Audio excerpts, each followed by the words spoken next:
Assalamu alaikum and welcome to our YouTube channel. My name is Shoaib Gondal and I am a team member of Higher Studies Consultant Law Firm. Students, आज का हमारा topic है आइट्स के हवाले से। बहुत important topic है। अक्सर स्टूडेंट ये सवाल कर रहे होते हैं, मुख्तलिफ चैनल्स पर भी पूछ रहे होते हैं, हमसे आकर भी ऑफिस में पूछते हैं कि सर क्या डिफरेंस है आइट्स एकेडमिक में, आइट्स जनरल टेस्ट में, हमें कौन सा टेस्ट करना चाहिए, कौन सा इजी टेस्ट है। इस तरह के चंद सवालात जो हैं वो हमसे किए जाते हैं। तो स्टूडेंट, आज हम आपको बताएंगे what is the difference between IELTS academic and IELTS general test. ये क्या है, इन दोनों में क्या फर्क है।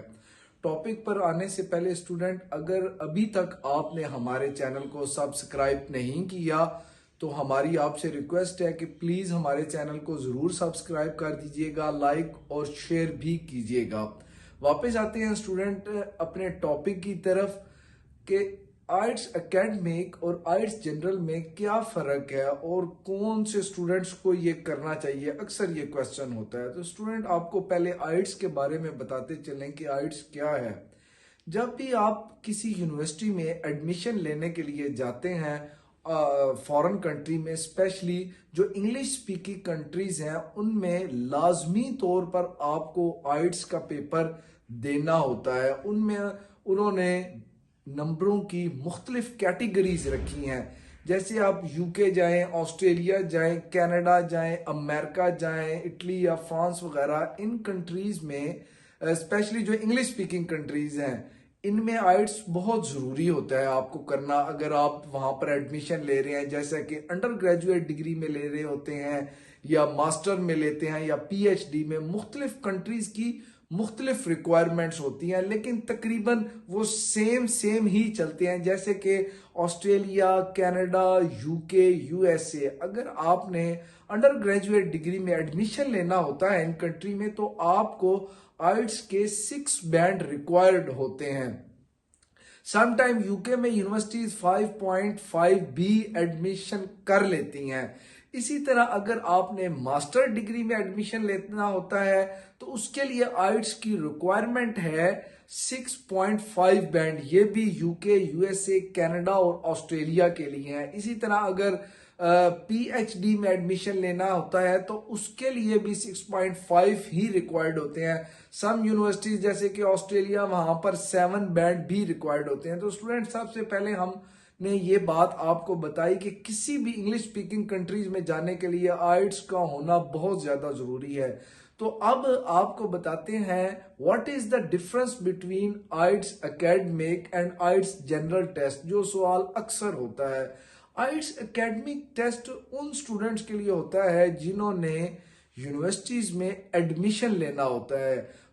जो यूनिवर्सिटी में एडमिशन के लिए जाते हैं उनके लिए जरूरी होता है कि वो आइट्स एकेडमिक टेस्ट करें या वर्किंग करनी होती है, तो उसके लिए आइट्स एकेडमिक टेस्ट का होना बहुत ज्यादा जरूरी है। ये इंग्लिश स्पीकिंग कंट्रीज में होता है। इसी तरह स्टूडेंट, जो आइट्स जनरल टेस्ट है, ये ज्यादातर जो लोग माइग्रेशन पर जा रहे होते हैं, ये उनके लिए जरूरी होता है आइट्स जनरल टेस्ट, क्योंकि उन्होंने वहां पर जाकर पूरा दिन लोगों से मामलात इंग्लिश में डील करने होते हैं, ये चीजें करनी होती हैं। इसलिए ये या स्पॉन्सरशिप जो ओवरसीज की जॉब्स होती हैं उनके लिए ये जरूरी होता है। क्यों ये जरूरी होता है? इसमें आपसे जो टेस्ट लेते हैं उसमें ज्यादातर कन्वर्सेशन होती है, आपके एक दूसरे से मामलात होते हैं, ये चीजें, ये टॉपिक डिस्कस करते हैं, ये पैराग्राफ आपको दिए जाते हैं कि ये चीजों को इस तरह आपने मैनेज करके बताना है। क्योंकि ये आइट्स जनरल टेस्ट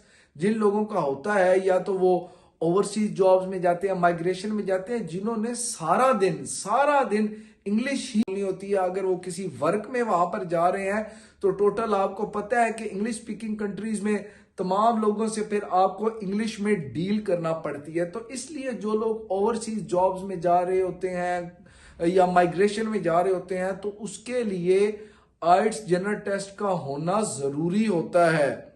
आइट्स एकेडमिक, जैसे मैंने आपको बताया, इसमें मॉड्यूल्स होते हैं, 4 मॉड्यूल्स हैं, रीडिंग, राइटिंग, लिसनिंग और स्पीकिंग।